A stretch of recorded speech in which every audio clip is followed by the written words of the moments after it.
Hey guys, what is going on? Clay here from Vision TG, and today I have a quick deck profile of Branded with the new support. And correlating to Branded, I recently just top 4 regionals playing good old YuGiOh Branded. And my biggest thing from the event is this past weekend is I played YuGiOh with a couple Branded cards in there, and it did raise the ceiling of the Branded deck just because, or not the Branded deck, but the YuGiOh deck, because we recently got a light monster that just gives you more consistency. You can send off Branded Fusion, and my biggest thing was for Branded, it didn't really make Branded better. It just made YuGiOh better, and it was kind of like weird.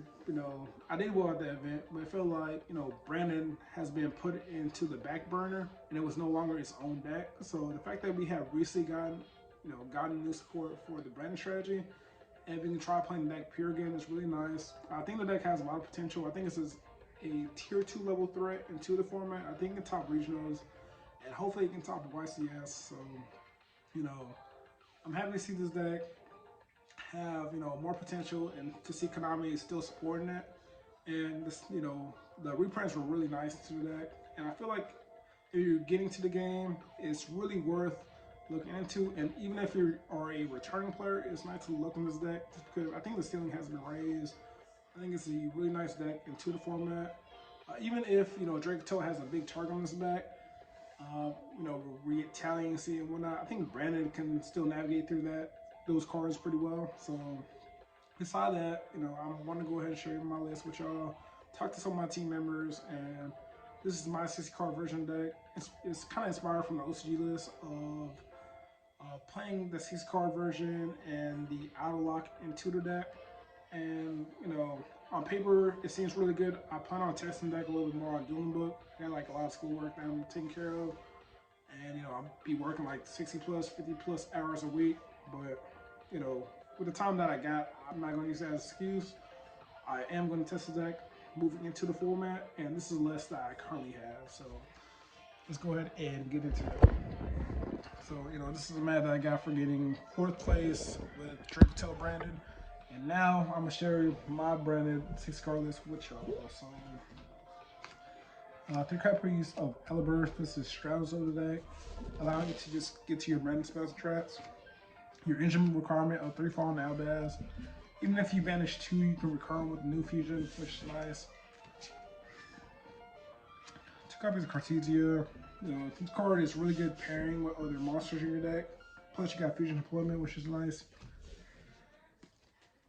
1 Guiding Quim. Nice to see that it got reprinted, as well as the Cartesias. At one point, Guiding Quim was ridiculously expensive, but Konami has reprinted it. The Cartesia was like really high at one point too, like especially with YuGiOh playing it. But it's nice to have these reprints. Plus, when you get, hit by hand traps and stuff, being able to have Guiding Quim in your main deck and in the in phase sending, your Titaniclad or any fusion that allows you to get into Dogmatica, it just allows you to just continue recurring resources. Other albaz requirements is 1 kit, which is just additional straddles, which you can switch off the Branded Loss and then Mercurier. Sometimes I want to play multiple, but 1 just makes sense. Plus, you can recur with the new fusion, and the biggest thing with Mercurier is just having that a hand trap that negates monster effects. As long as you have a fusion that lists fallen albaz, it's just really nice. This is kind of like the SPN requirements, which is ad libitum and tragedy.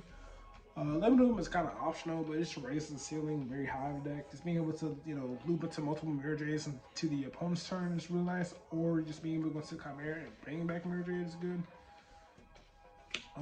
And then, Game Puppet got banned, but we still have the Auto Lock, which is about the same thing. It's kind of scummy, but with us only having 50 minutes to play a match, if you can make your game one, your game one's free, why not? And then it becomes an easy side out target. And then kind of like engine requirements, because we're playing a 60 card version, is 3 Albion, the Shadow Dragon, and then 3 Sarnair. It's gonna seem kind of weird on paper, but we're playing grass. Plus, it's a way to deal with Miss Rogi and Yumi, just have an interaction. Plus, when you pair this with Fusion Deployment, Cartesia, or High Spirits, it's just really good. Any of these cards. And then one Lubellion. Happy to see that this got a ultra rare reprint because this card was just ridiculously high, you know, for no damn reason.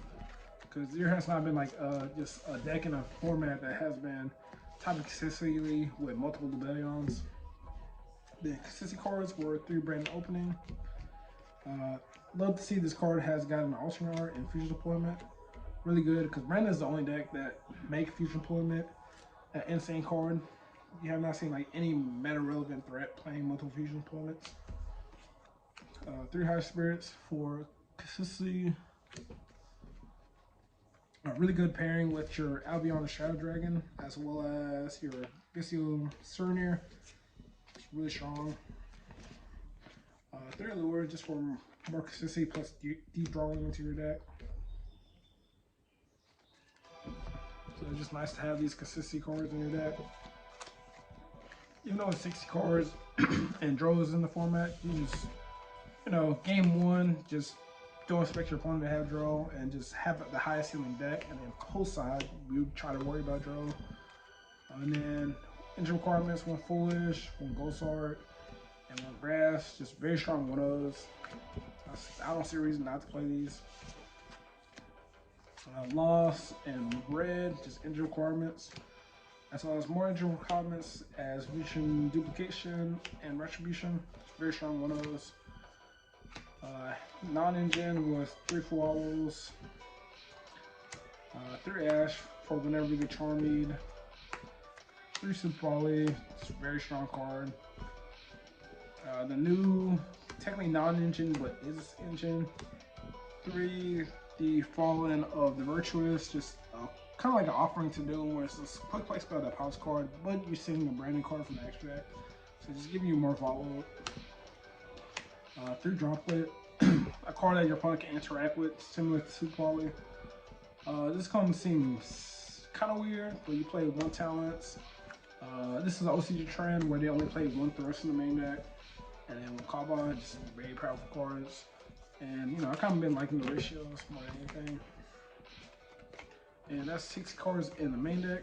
We're going to do the extract very quickly. So the extract is, you know, 2 copies of Gregonol, and then 2 copies of Albion the Branded Dragon. You know, kind of like engine requirements. Whenever you go high spirit, sometimes you get rid of Spellcaster, and you just want to have multiple Cartesias in your extract. 1 Mirror Jade, 1 Signifier. You know, both of these are your win conditions. Lubellion, 1 new fusion that allows you to just recur your pieces. 1 Rembrandt, really good card to send off Mirror Jade if you have albaz in grave.